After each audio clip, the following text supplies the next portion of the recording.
इस कार्यक्रम के प्रायोजक हैं रोजगार डेवलपर्स। नमस्कार, पल्स 24 न्यूज देख रहे हैं आप। मेरे यानी अक्षिता रावत के साथ और वक्त हो चला है उत्तराखंड उत्तर प्रदेश की खबरों का, लेकिन उससे पहले नजर डालेंगे हेडलाइंस पर। उत्तर प्रदेश के कई शहरों में शीतलहर और घना कोहरा। मुरादाबाद में तापमान गिरा। अयोध्या में प्रदूषण कम करने सड़क पर सार्वजनिक स्थानों पर पानी का छिड़काव जारी। देहरादून में राष्ट्रीय युवा दिवस पर स्वामी विवेकानंद जयंती समारोह का भव्य आयोजन। युवाओं को उनके आदर्श पर चलने का दिलाया संकल्प। उत्तरकाशी में शीतकालीन पर्यटन को बढ़ावा देने के लिए आइस स्केटिंग प्रतियोगिता की तैयारी हुई शुरू। प्रदेश अध्यक्ष श्री पेनुली ने प्रेस वार्ता में दी जानकारी। हरिद्वार के सिडकुल फ्रेंड्स कॉलोनी में अवैध शराब तस्करी का वीडियो सोशल मीडिया पर वायरल। स्थानीय लोगों का आरोप, आबकारी विभाग ने अभी तक कोई ठोस कार्रवाई नहीं की। रामनगर में जन जन की सरकार जन जन के द्वार अभियान के तहत बहुउद्देशीय शिविर का आयोजन। 23 विभागों ने स्टॉल लगाए और मौके पर 9 शिकायतों का किया समाधान। तुम दोनों की मेहनत बहुत रंग लाई है बेटा, घर बहुत सुंदर बना है। ये मेरे पापा का घर। पता है, देख तेरे पापा की नेम प्लेट अपने हाथों से लगाऊंगा। नेम प्लेट तो लग चुकी पापा।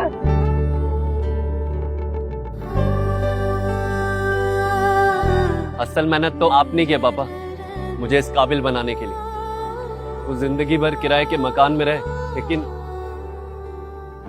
आज ये घर मेरा नहीं, ये है मेरे पापा का घर।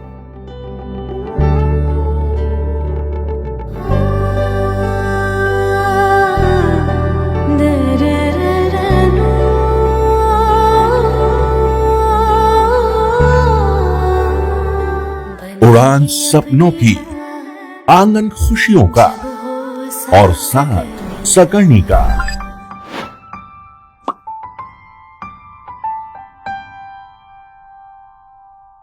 60 वर्षों से आपके साथ मनोरंजन और संस्कार का संगम, जाह्नवी मैगजीन। चलिए अब देखते हैं खबरें विस्तार से। उत्तर प्रदेश के कई शहरों में इस समय सर्दी ने अपना कहर ढाया हुआ है। मुरादाबाद में शीतलहर के साथ घना कोहरा छाया हुआ है। आगरा में भी घना कोहरा छाया हुआ है, जिसके कारण ताजमहल व्यू पॉइंट से दिखाई नहीं दे रहा है। अयोध्या में नगर निगम ने धूल और प्रदूषण कम करने के लिए सड़क और सार्वजनिक स्थानों पर पानी का छिड़काव शुरू कर दिया है। मुरादाबाद में सुबह से ही तापमान गिरकर शीतलहर की स्थिति बनी हुई है। सड़कों और गलियों में घना कोहरा छाया हुआ है, जिससे वाहन चालकों को सावधानी बरतने की सलाह दी जा रही है। आगरा में भी कोहरे का असर लगातार जारी है। कोहरे के कारण ताजमहल व्यू पॉइंट से अद्भुत स्मारक दिखाई नहीं दे रहा। अयोध्या में नगर निगम ने प्रदूषण और धूल को कम करने के लिए सड़क और गलियों पर पानी का छिड़काव शुरू किया है। स्थानीय लोगों ने इसे स्वागत योग्य कदम बताया है। राष्ट्रीय युवा दिवस के अवसर पर देहरादून में भव्य समारोह का आयोजन किया गया, जहां स्वामी विवेकानंद की जयंती पर युवाओं को उनके आदर्शों पर चलने का संकल्प दिलाया गया। इस मौके पर उत्कृष्ट कार्य करने वाले युवक मंगल दल, महिला मंगल दल और राष्ट्रीय स्तर पर सम्मानित युवाओं को पुरस्कृत किया गया। स्वामी विवेकानंद जयंती के अवसर पर राष्ट्रीय युवा दिवस समारोह का आयोजन देहरादून के परेड ग्राउंड स्थित मल्टीपर्पज हॉल में किया गया। कार्यक्रम के मुख्य अतिथि मुख्यमंत्री पुष्कर सिंह धामी ने कहा कि स्वामी विवेकानंद के विचार आज भी युवाओं को प्रेरणा देने का काम करते हैं और उनके जीवन से हमें दिशा लेनी चाहिए। युवा कल्याण एवं प्रांतीय रक्षक दल मंत्री रेखा आर्य ने युवाओं से कर्तव्यनिष्ठ और अनुशासित बनने का आह्वान किया। उन्होंने कहा कि अगर युवा शक्ति को सही दिशा मिले तो उत्तराखंड ही नहीं बल्कि देश को आगे बढ़ने से कोई भी नहीं रोक सकता। सभी युवाओं को राष्ट्रीय युवा दिवस की बहुत शुभकामनाएं। आज स्वामी विवेकानंद जी का जन्म दिवस है। उनकी पूरी जीवन जो है वो युवाओं के लिए प्रेरणा स्रोत है। उनका एक एक अक्षर जो है युवाओं को ऊर्जावान, प्रेरणावान और किस प्रकार से हम अपने लक्ष्य की प्राप्ति करते हैं उस दिशा में मार्गदर्शन देता है। निश्चित रूप से इस राष्ट्रीय युवा दिवस के अवसर पर हमारे विभाग के द्वारा नवयुवक मंगल दल, महिला मंगल दलों को जिन्होंने कई सारे कार्य क्षेत्रों में बेहतरीन काम किए हैं, आज उनको इस राष्ट्रीय युवा दिवस के अवसर पर माननीय मुख्यमंत्री जी के द्वारा उन्हें आज सम्मानित किया गया है। और इसके साथ ही स्वामी विवेकानंद जी के जन्म दिवस पर जिन्होंने बेहतरीन रील जो 90 सेकंड या 60 सेकंड की जिन्होंने सोशल मीडिया प्लेटफॉर्म के माध्यम से जन जागरण का काम किया है, ऐसे लोगों को भी आज यहाँ पर सम्मानित हुआ है। मैं समझती हूँ कि लगातार सरकार की ओर से हो, माननीय मुख्यमंत्री जी की ओर से हो, विभाग की ओर से हो, ये सतत कोशिश है कि हमारे युवाओं को जो है स्वरोजगार से लेकर आत्मनिर्भरता से लेकर स्पोर्ट्स से लेकर हर प्रकार से उनको हम सहयोग दे पाए, उसके लिए हम तत्परता के साथ काम कर रहे हैं।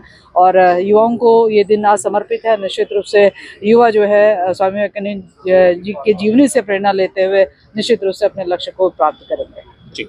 मसूरी में कैबिनेट मंत्री गणेश जोशी ने राष्ट्रीय युवा दिवस एवं स्वामी विवेकानंद जयंती के अवसर पर मसूरी रोड स्थित किशनपुर तराहे पर स्थापित स्वामी विवेकानंद की प्रतिमा को पुष्पांजलि एवं माल्यार्पण किया। इस अवसर पर कैबिनेट मंत्री गणेश जोशी ने कहा कि स्वामी विवेकानंद के विचार आज भी युवाओं के लिए प्रेरणा स्रोत है। उन्होंने युवाओं से स्वामी विवेकानंद के आदर्श को आत्मसात कर राष्ट्र निर्माण में सक्रिय भूमिका निभाने का आह्वान किया।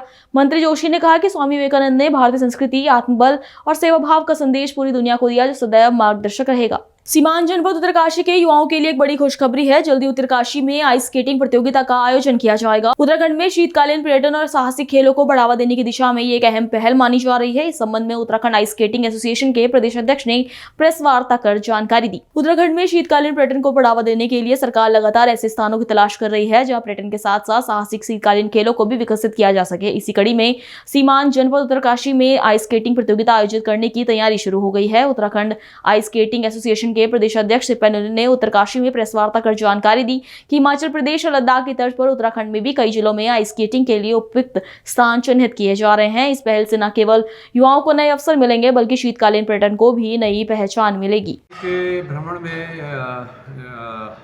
हमने आप लोगों के साथ मिलकर जो भ्रमण किया और हमने पाया कि कुछ जगह जो है बहुत सुलभ है इस शीतकालीन खेल के लिए, आइस स्केटिंग के लिए। तो जैसे आप लोग जानते ही हैं कि दयारा बुग्याल हमारे पास है, माटिया बुग्याल है, हमारे पास पुष्कर कल्याण है, हमारे पास बहुत सारे बुग्याल हैं जहाँ पर स्कीइंग जो है होती है, की गई है और संभावनाएं हैं बहुत कि स्कीइंग का बहुत बड़ा क्षेत्र हमारे पास यहाँ पर उपलब्ध है। ऐसे ही एक दूसरा खेल है जो शीतकालीन खेली है, आइस स्केटिंग का, जो बर्फ़ के ऊपर, जो बर्फ़ मतलब जो बर्फ़ जमी होती है, ऊपर से जो आसमान से गिर रही है उसकी बात नहीं, जो बर्फ़ पाले से जमती है ओपन स्पेस में, उसकी मैं बात कर रहा हूँ। उसके ऊपर हम आइस स्केटिंग करते हैं। वो एक ब्लेड है, उसके ऊपर जूता लगा है और वो खिलाड़ी उसको पहनकर उसके ऊपर स्केटिंग करता है। तो मेरा कहने का मतलब है कि ये जो खेल है हम प्रमोट करना चाहते हैं कि उन जनपदों में जहाँ पर पाला जमता है, बर्फ़ जमती है, ठंडे इलाके हैं, जैसे जनपद चमोली, जनपद उत्तरकाशी और जनपद पिथौरागढ़, यहाँ बहुत सारी संभावनाएं हैं और आइस स्केटिंग के लिए हम बच्चों को, खिलाड़ियों को, युवाओं को उस तरह से प्रमोट कर रहे हैं। और ये खेल जो है, ये खेल सिर्फ खेल की दृष्टि से नहीं, आप मनोरंजन की दृष्टि से भी इसे देखते हैं। पर्यटकों के लिए भी बहुत एक सुलभ और बहुत अच्छा साधन है। तो इसके लिए उत्तरकाशी हम आए, उत्तरकाशी में हमने जो स्पॉट देखा वो बहुत ही सुंदर स्पॉट है, बहुत ही सुलभ स्पॉट है। वहाँ सड़क भी है, वहाँ आसपास वो सब इन्वायरमेंट है जिससे कि आइस स्केटिंग रेंज का निर्माण किया जा सकता है। इसके लिए हम इसके लिए हम जो है आज जनपद के जिलाधिकारी महोदय से मुलाकात की और उन्होंने भी बड़े उत्साह से कहा कि ये खेल जनपद उत्तरकाशी में ज़रूर होना चाहिए। इसके लिए जो भी संभावनाएं होंगी वो तलाशी जाएं और उस पर तुरंत कार्रवाई वही करेंगे। अगली खबर देहरादून के प्रेमनगर से है। पल्स 24 न्यूज के पत्रकार प्रेमचंद पर रोड किनारे गाड़ी विवाद को लेकर गंभीर हमला हुआ है। हमले में प्रेमचंद को गंभीर चोटें आई है। साथ ही हमलावर पर जाति सूचक शब्द और अभद्र भाषा का प्रयोग करने का भी आरोप लगा है। जानकारी के अनुसार ये घटना सुबह 11:30 बजे हुई। प्रेमचंद की गाड़ी पंचर होने के कारण रोड किनारे खड़ी थी। उस समय मैजिक स्टैंड के पास विजय की दुकान राणा हार्डवेयर के सामने खड़ी थी। दुकानदार महेश सिंह राणा ने 10 मिनट में गाड़ी हटाने को कहा, लेकिन विवाद बढ़ गया और उसने प्रेमचंद पर अभद्र भाषा का इस्तेमाल करते हुए गंभीर हमला कर दिया। हमले में हमारे संवाददाता प्रेमचंद की नाक की हड्डी टूटने और हाथ में फ्रैक्चर जैसी चोटें आई हैं। मौके की सीसीटीवी रिकॉर्डिंग पुलिस को सौंप दी गई, लेकिन इसके बाद भी अभी तक पुलिस ने आरोपी के खिलाफ कोई मुकदमा दर्ज नहीं किया। स्थानीय लोगों और पत्रकार संगठन ने इस हमले की निंदा की और जल्द कार्रवाई की मांग की है। मैं पल्स 24 से तेजिंदर सिंह। कल हमारे पत्रकार साथी प्रेमचंद के साथ एक मारकुटाई हुई जिसमें बहुत गंभीर चोटें आई उन्हें। उनका नाक फ्रैक्चर हो गया, हाथ में गंभीर चोट है, हाथ चल नहीं रहा है। परंतु कल से हम लोग पुलिस थाने के चक्कर लगा रहे हैं। उनकी ना तो कोई रिपोर्ट दर्ज की जा रही है, रिसीविंग दी है, वही पूरा गांव साथ गया है तब जाके। अभी तक कोई कठोर कार्रवाई नहीं हुई। कल सारा दिन बेचारा हॉस्पिटल में पड़ा रहा, अब घर पे पड़ा है। अब हम इन्हीं से जानते हैं इनके साथ क्या क्या मारकुटाई हुई है और क्या अवस्था है इनकी। तो ये आपके कल कैसा होगा? कल मैं जो है यहाँ से कटिंग कराने के लिए बाज़ार गया था। बाज़ार से होते हुए मैं आया वहाँ से, तो वहाँ पे जो है गाड़ी के चक्कर से जो है वहाँ रोड पर गाड़ी खड़ी हुई थी, तो उसके चक्कर से जो है वो दुकानदार एक महेश राणा है, जो कि उसने मैं पूछने लगा भाई क्या बात होगी, तो वो ना जानकारी ना पूछताछ करी, आगे वो मेरे से चिपट गया और मेरे साथ बहुत बुरी तरह से मारा, जिसमें मेरी नाक फ्रैक्चर हुई, हाथ में फ्रैक्चर हुआ और दांत मेरे आगे के हिले हुए, जो कि इस तरह से उन्होंने मारा। और थाने में गए, थाने में अभी तक हमारा मुकदमा दर्ज नहीं हो पाया, तो मेरा अनुरोध है कि हमारा मुकदमा कर दर्ज करें। क्या कारण रहा थाने में मुकदमा दर्ज नहीं रहा और पुलिस वालों द्वारा क्या आश्वासन दिया गया आपको? आश्वासन यही दे रहे जी करेंगे जांच, पहले जांच होगी, जांच के बाद तब मुकदमा दर्ज होगा। प्राथमिकता पहले दर्ज होती है या पहले जांच होती है? प्राथमिकता पहले। जब जैसे कि आप जानते हैं कि प्राथमिकता पहले एप्लीकेशन देने के बाद दर्ज होनी चाहिए, उसके बावजूद भी आज अभी तक कोई प्राथमिकता दर्ज नहीं की। जांच के लिए मामला लटकाया जाए ताकि प्रेशर भी बनाया जाए, जैसे कि मुझे पता चला है कि समझौता कर लें, पैसे ले लें। एक तो आदमी को मारते हैं, उसके बाद समझौता करने का दबाव बनाते हैं, क्या ऐसा भी हुआ कुछ? हाँ, कुछ लोगों से जो है मेरे पास फ़ोन आ रहे हैं कि क्या बोलते हैं कुछ पैसे ले लो और मेरे से समझौता कर लो, इस तरह से जो है मैसेज आ रहे हैं मेरे पास। कुछ लोगों ने फ़ोन किया है और जो है मेरे बच्चों को और मेरे को जो है जहाँ साथ में जो है बोला गया है कि उनके कुछ वो खोपड़ी उपड़ी लिखाड़ के लेके आ गए थे, मारने की धमकी दे रखी है। बच्चों इसकी भी रिपोर्ट कराई कि आपने बच्चों को जान से मारने की धमकी दे रहे हैं? हाँ जी, इसकी भी कराई। ये व्यक्ति कहाँ का रहने वाला है? कौन से स्थान पर झगड़ा हुआ है आपके साथ? ये प्रेमनगर चौक मैजिक स्टैंड के पास में जो है एक राणा स्पेयर पार्ट की दुकान है हार्डवेयर की, तो वहाँ पर ये व्यक्ति यहीं का रहने वाला है कहीं दूर का? नहीं, कहीं आसपास के गांव का है। गाँव का है, तो वहीं से आता है रोज जी। तो यहाँ इसकी अपनी दुकान है या किराए पे ले रखी है? नहीं, यहाँ पे किराए पे ले रखी है। फिर दूसरी बात एक चीज़ हो रहा है, यहाँ पे कुछ लोगों ये जो है ना, कितने लोगों के साथ में इस तरह की घटना करता है, पहले मारपीट करता है, फिर उसके बाद जो है कहता जी फंसा। अब आप से क्या चाहते हैं प्रशासन से?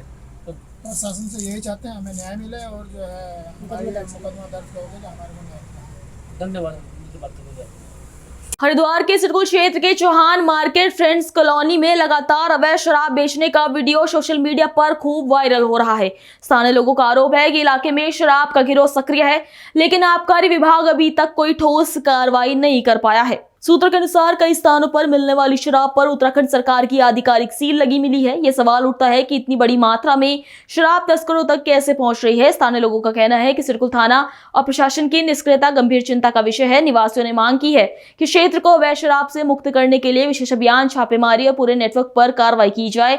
अब देखना होगा कि प्रशासन कब इस मुद्दे पर सख्त कदम उठाता है और शराब तस्करों के खिलाफ क्या कार्रवाई करता है। अगली खबर रामनगर से है। रामनगर में जन जन की सरकार जन जन के द्वार अभियान के तहत ग्रामीणों को एक ही छत के नीचे सभी सरकारी सेवाओं का लाभ मिला। रामनगर ब्लॉक के न्याय पंचायत जोगीपुरा में आयोजित बहुउद्देशीय शिविर में विभिन्न विभागों ने स्टॉल लगाकर जन कल्याणकारी योजनाओं की जानकारी दी और कई समस्याओं का मौके पर ही समाधान भी किया। कार्यक्रम के मुख्य अतिथि दर्जे राज्य मंत्री मंजीत सिंह गुफराजू ने कहा कि जन जन की सरकार जन जन के द्वार कार्यक्रम सरकार की प्राथमिकता है और शिविर में आने वाली शिकायतों का त्वरित निस्तारण किया जाना चाहिए। उन्होंने अधिकारियों को पात्र लाभार्थियों को जन कल्याणकारी योजनाओं का 100% लाभ देने के निर्देश दिए हैं। देखिए, आज जन जन के सरकार जन जन के द्वार के तहत यहाँ पर कुल 19 शिकायतें प्राप्त हुई थी। इसमें से लगभग 9 शिकायतों का हम लोगों ने मौके पर निस्तारण कर दिया है और काफ़ी पिछले मुद्दे भी यहाँ पर उपस्थित हुए थे, जैसे रेगोड़ा खतरा की समस्या उभर के आई थी। इसमें खतरा के संबंध में लोगों ने वहाँ पर मूलभूत सुविधाओं के संबंध में बात की थी, तो उसमें फॉरेस्ट पार्क, आईटी विभाग, सारे विभागों के साथ मिलकर के इनको बताया गया कि अभी इस प्रकरण में मैटर शासन स्तर पर व्यक्ति प्रशासनिक स्तर पर लंबी चला रहे हैं। उसके लिए भी आज ही जानकारी प्राप्त हुई कि प्रोत्साहन से बढ़ के गया हुआ है और उसमें ये वहाँ पर पेंडिंग है। डेफिनेटली जैसे वहाँ से आएगा तो यहाँ की समस्या जो पानी बिजली की समस्या है ये भी काफ़ी दूर हो जाएगी। इसके अलावा शिविर में सिंचाई ने उनकी जो नहरें बन रही है उसमें लोगों ने घर बनाए, दूसरी तरफ घर बनाए, क्योंकि जाने आने में बहुत समस्या उत्पन्न हो रही थी। तो उसमें एक पुलिया के संबंध में बार बार शिकायतें प्राप्त हो रही थी, उसको भी टेकअप किया गया। उसमें विभाग को उससे कहा गया कि जो भी उसमें विधिवत कार्रवाई हो सकती है। सरकार के द्वारा रामनगर विधानसभा में 4 न्याय पंचायतों में जन जन की सरकार जन जन के द्वार कार्यक्रम आयोजित किया गया है, जिसमें बहुउद्देशीय शिविर लगाए गए हैं। आज तीसरा बहुउद्देशीय शिविर है और इसमें न्याय पंचायत स्तर पर जो है सभी ग्राम सभा के लोग यहाँ पर पहुँचे हैं और अपनी अपनी समस्याओं को यहाँ पर लेके आए हैं और अपनी समस्याओं को रखे और कुछ समस्याओं का निस्तारण एसडीएम साहब द्वारा मौके पर ही किया जा रहा है और कुछ को जो है विभागों को जो है बस समस्या बताकर उनके निस्तारण के लिए कहा गया है। और ये ऐसे शिविर तभी जो है धरातल पर उतरेंगे जब समस्याओं का निस्तारण हो। अगर इनको विभागीय अधिकारी गंभीरता से लें और समस्याओं का निस्तारण हो तो औचित्य तभी ऐसे शिविरों का बनता है। और अगर पिछले बहुउद्देशीय शिविर में समस्याएं उठी और वही शिविर में उठे तो वो औचित्य है। मुझे पूरी उम्मीदें हैं। माननीय विधायक जी मौके पर थे, गन्ना राज्य मंत्री जी भी मौके पर हैं, एसडीएम साहब हैं। एसडीएम साहब के अध्यक्षता में कार्य जन की सरकार जनता के द्वार जो कार्यक्रम चल रहा है। शमशान घाट से जो पुंचड़ी गांव फौजी कॉलोनी की जो सड़क जाती है उसकी हालत बहुत जो है जर्जर हालत में है।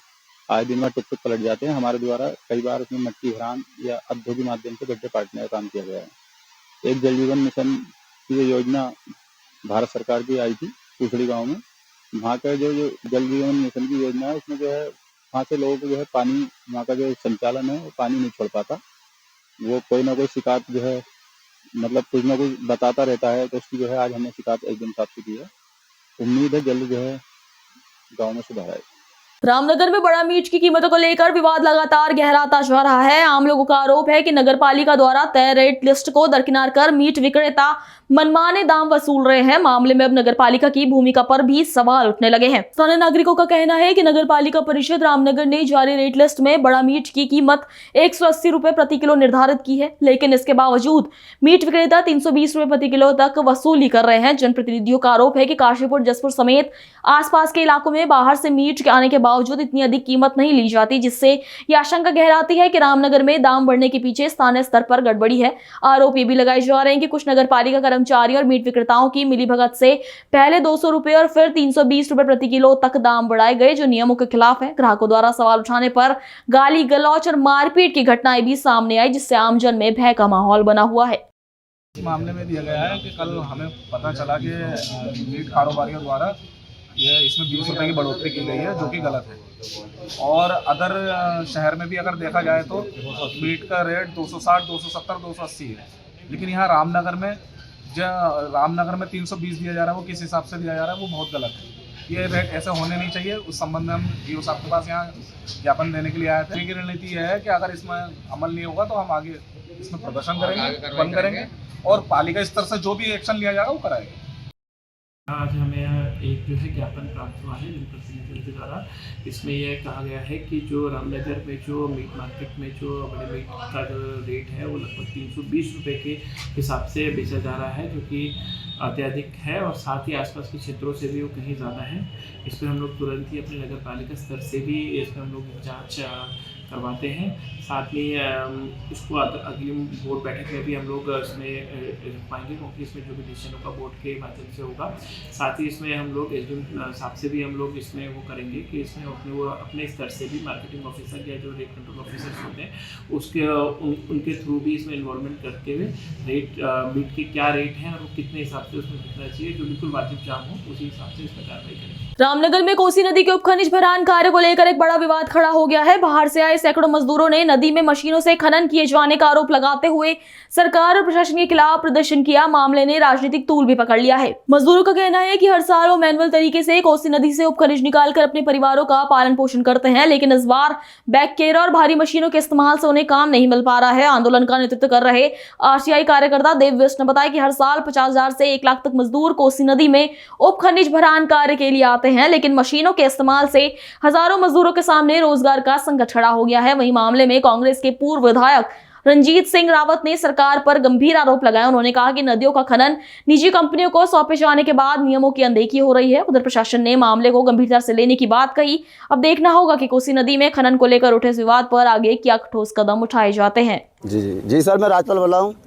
जी हम लोग को बुला लेते हैं साहब, वहाँ से गाँव से 15, 20, 50 लोग आए हुए हैं। ये लोग मालिक लोग बुला लेते हैं। पहले तो 10-12 दिन काम चलाते हैं, फिर उसके बाद में लेबर की हाल से चलाते रहते हैं। जब लेबर भतेरी पे काम चलता रहता है फिर ये केकड़े चलाते हैं। इससे सारी लेबर मजदूर सब बेकार हैं, हम बेरोजगार हैं, भूखे मरने के आकार पे आ गए हैं साहब। क्या करें, हम लोग सब परेशान हैं साहब। क्या मांगे आपकी? मांगे है साहब ये केकड़े बैकरे नहीं चलने चाहिए। ये सील कर दो, पूरी ये सीज कर दो या नदी बंद कर दो या फिर इन्हें चलाओ फिर लेबर। और मेरा नाम देव बिष्ट है, मैं रामनगर छोई नाथूपुर का निवासी हूँ। मैं एक आरटीआई कार्यकर्ता भी हूँ। कोसी नदी में कम से कम 1 लाख से ज़्यादा मजदूर हर साल रोजी रोटी कमाने आता है खनन के कारोबार से। अब इस बार भी गाड़ी मालिकों ने बुला लिया इन्हें। बुलाने के बाद इन्होंने मजदूरों के जानकारी के अनुसार बताया जा रहा है कि उन्होंने केकड़े और बैकरे नदी में अवैध तरीके से चलाए जा रहे हैं। इसमें कई सरकारी कर्मचारी भी लिप्त हैं, क्योंकि बिना वक्त के तो कोई चला नहीं सकता। उसके बाद मजदूर बेचारे बेरोजगार हो गए, अपने बीवी बच्चे छोटे छोटे सबको लेकर आए। कहाँ अगर ये केकड़े चलते हैं तो उनके सारे रोजगार बंद हो जाते हैं। अब जब से ये लोग इतने परेशान हैं, लाखों की तादाद में 50,000 से ज़्यादा मजदूरों को वहाँ से रोजगार मिलता है। आज कहाँ है और क्या आज हम एसडीएम साहब के वहाँ है। एसडीएम साहब आज कहीं शिविर में गए हुए हैं, इधर भगवा बंगर की तरफ, लेकिन हमने ज्ञापन दिया हुआ है उन्हें और ज्ञापन हम लिख के लाए हैं। इसमें 150 से ज़्यादा इसमें मजदूर और उनके ठेकेदार मांगे ये हैं कि बैकरे बंद होने चाहिए। देखिए, बैकड़े तो जब से सरकार ने सारी नदियों का खनन एक कंपनी को दिया है, शायद हैदराबाद की है, कहाँ की है, और तब से ही चल रहे हैं और लगातार चल रहे हैं। और इस बार भी जो है सरकार ने जो वादे किए थे कि लोगों को काम मिलेगा, लेबर नदी तक पहुंच गई, लेकिन उन सबको वापस जाना पड़ रहा है। और जिस तरह से वीडियो आया है वो आपने देखा है। मैं तो 1.5 साल पहले इस मुद्दे को उठा चुका था कि नदी में जो है तब तो पोकलैंड और जेसीबी चल रही थी, बैकड़े भी चल रहे थे। तो ये सरकार उत्तराखंड के सीने को बिल्कुल चीर फाड़ करके जो है लहूलुहान कर देना चाहती है। जो मानक हैं, जो नियम हैं, जो कानून बने हैं कि नदी में आपदा के अलावा कभी भी कोई यंत्रों से खुदाई नहीं होगी, उनको मतलब इग्नोर करके नदी में ये लोग जो हैं खनन कर रहे हैं। जबकि किसी भी नदी के अंदर कोई भी खनन जो है, खनन और चुगान का कार्य, वो जो है मैनुअली होता है और 3 मीटर तक की गहराई तक आप उसको कर सकते हैं। लेकिन यहाँ तो 90 मीटर के गड्ढे आज भी खड़े हैं, जो 2 साल पहले खोद दिए थे, और किलोमीटरों में खोद रखे हैं, नाप ज़मीनों में खोद रखे हैं। जब मुख्यमंत्री कह देगा मुझे 5 रुपया कुंटल दे दो और खोद लो, तो क्या होगा? यही तो होगा। मॉर्निंग में किसी ने बताया था कि यहाँ पर एक वीडियो मुझे वायरल हुआ है जिसमें बैक कैमरे वहाँ पर चल रहे हैं करके, और कुछ वाहन जो ट्रैक्टर टाइप के वाहन जो कि उसमें कुछ मॉडिफाइड करके वहाँ से कुछ काम किए जा रहे हैं। तो मैंने अभी इसके बारे में जो डीएलएम हैं उनको बता दिया है और आरएम साहब को बता भी दिया है, कार्रवाई करने के लिए कहा भी है। इसमें अच्छा छापामारी करने की भी करेंगे। अभी मैं सुबह मॉर्निंग में गया भी था, अभी कालू सिद्धि मंदिर साइड से था, उस साइड में अभी कोई मुझे वाहन मिला नहीं इस टाइप से। जो भी अवैध रूप से करेंगे उस पर निश्चित रूप से कार्रवाई की जाएगी। हरिद्वार के वार्ड नंबर 13 नवोदय नगर, जो कि कभी टिहरी विस्थापितों का पुनर्वास का प्रतीक था, आज कथित तौर पर जमीन के सबसे बड़े फर्जीवाड़े का अखाड़ा बनता नजर आ रहा है। जिन परिवारों को सरकार ने पट्टे देकर बसाया, उन्हीं पट्टों को दलालों ने औने पौने दामों में खरीद कर करोड़ों की कमाई कर डाली। दुखद यह है कि नवोदय नगर घनी आबादी वाला इलाका है, पर सैकड़ों परिवार ऐसे हैं जिन्हें यह तक नहीं पता वो जिस जमीन पर घर बनाकर रह रहे हैं वो उनकी है भी या नहीं। हालिया जांच में जब टीडीसी और राजस्व विभाग के लेखपालों की टीम मौके पर पहुंची तो हकीकत देखकर अधिकारी भी दंग रह गए। रजिस्ट्री दिखाई गई, खसरा नंबर मिलाए गए और सच ऐसा निकला कि लोगों के पैरों तले जमीन खिसक गई। कई घरों की रजिस्ट्री जिन खसरा नंबरों पर हैं वो मकानों से काफी दूर पाए गए। सबसे चौंकाने वाला मामला तो 394 खसरा नंबर का बताया जा रहा है, जहां रह रहे लोग 421 और 399 खसरा नंबर की रजिस्ट्री के आधार पर बसे हैं। ये केवल 1-2 गलियों की कहानी नहीं है, बल्कि पूरे नवोदय नगर में जमीन का जालसाज नेटवर्क सामने आता दिख रहा है। सवाल उठ रहे हैं कि 421, 399 और 390 समेत अन्य खसरों की समग्र जांच कब होगी, किन हाथों से ये रजिस्ट्री करवाई गई और किसकी लापरवाही या मिलीभगत से ये खेल इतने साल तक चला है। हरिद्वार के सिडकुल रोशनाबाद में एक बार फिर जमीनी फर्जीवाड़े को लेकर प्रशासन की कार्यप्रणाली पर बड़े सवाल खड़े हो रहे हैं। सरकारी और ग्राम समाज की भूमि पर अवैध कॉलोनी काटे जाने का आरोप लग रहे हैं, जबकि पूर्व में इस क्षेत्र के कॉलोनी को अवैध घोषित कर सील किया जा चुका है। इसके बावजूद आरोप है कि प्रशासन को गुमराह कर आज भी आचार्य की संस्तुति के बिना और ग्राम समाज की भूमि पर धड़ल्ले से अवैध कॉलोनी काटने की कोशिश जारी है। बताया जा रहा है कि करीब 100 बीघा सरकारी भूमि पर अवैध गतिविधियां चल रही हैं। सवाल ये भी उठ रहे हैं कि इतनी बड़ी कार्रवाई के बावजूद प्रशासन को इसकी भनक क्यों नहीं लग रही, या फिर लापरवाही और मिलीभगत के चलते फर्जीवाड़े पर आंखें मूंदी जा रही है। निर्माणाधीन रिजॉर्ट में मजदूरी कर वापस बाजपुर लौट रहे युवकों की बाइक गैबो क्षेत्र में कार से टकरा गई। हादसे में एक युवक की मौके पर ही मौत हो गई, जबकि 2 अन्य गंभीर रूप से घायल हो गए। घायलों को उपचार के लिए रामनगर अस्पताल में भर्ती कराया गया है। जानकारी के अनुसार बाजपुर के कनौरा गांव निवासी रामनगर के एक रिजॉर्ट में पीओपी का कार्य करने आए थे। शाम करीब 6 बजे तीनों युवक एक ही बाइक से रामनगर से बाजपुर लौट रहे थे। इसी दौरान गैबुआ के पास सामने से आ रही कार से उनकी बाइक की जोरदार भिड़ंत हो गई। हादसे के बाद आसपास के लोगों की मदद से घायलों को रामनगर अस्पताल पहुंचाया गया, जहां चिकित्सकों ने दोनों को मृत घोषित कर दिया। घटना से गांव में शोक का माहौल है। हरिद्वार के लक्सर में वरिष्ठ पुलिस अधीक्षक हरिद्वार के निर्देश पर नशीले पदार्थों की अवैध तस्करी और बिक्री पर सख्त कार्रवाई जारी है। इसी क्रम में कोतवाली लक्सर पुलिस ने अवैध कच्ची शराब के साथ एक तस्कर को धर दबोचा है। क्षेत्र में सघन चेकिंग अभियान के दौरान लक्सर क्षेत्र के फूलगढ़ पथरी निवासी रामपाल को 5 लीटर अवैध कच्ची शराब के साथ गिरफ्तार किया गया। पुलिस ने आरोपी के खिलाफ कोतवाली लक्सर में आबकारी अधिनियम के तहत अभियोग पंजीकृत कर आवश्यक कानूनी कार्रवाई शुरू कर दी है। हरिद्वार जनपद को नशा मुक्त करने व नशा तस्करों के विरुद्ध प्रभावी कार्रवाई किए जाने के लिए वरिष्ठ पुलिस अधीक्षक हरिद्वार ने पुलिस को सख्त निर्देश दिए हैं। एसएसपी हरिद्वार के निर्देशन के अनुपालन में लक्सर पुलिस ने क्षेत्र में नशीले पदार्थों की अवैध तस्करी पर प्रभावी अंकुश लगाए जाने के लिए नियमित रूप से थाना स्तर पर पुलिस टीमें गठित कर संभावित स्थानों पर छापेमारी व निगरानी कर रही है। पुलिस टीम ने क्षेत्र में एक्टिव रहकर चेकिंग के दौरान लक्सर क्षेत्र के अलग अलग स्थानों से 2 व्यक्तियों को 13.81 ग्राम अवैध स्मैक के साथ गिरफ्तार किया है। आगे ये कानूनी कार्रवाई जारी है। अभी के लिए इतना ही। खबरों के लिए बने रहिए पल्स 24 न्यूज के साथ। नमस्कार। इस कार्यक्रम के प्रायोजक थे रोजगार डेवलपर्स। तुम दोनों की मेहनत बहुत रंग लाई है बेटा, घर बहुत सुंदर बना है। ये मेरे पापा का घर। पता है, देख तेरे पापा की नेम प्लेट अपने हाथों से लगाऊंगा। नेम प्लेट तो लग चुकी पापा।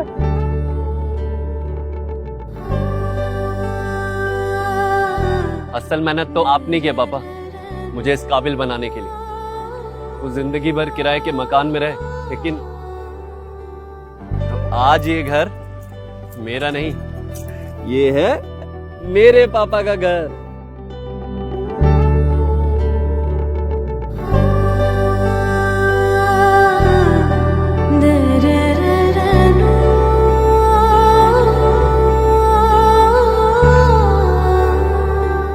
उड़ान सपनों की, आंगन खुशियों का और साथ सकर्णी का।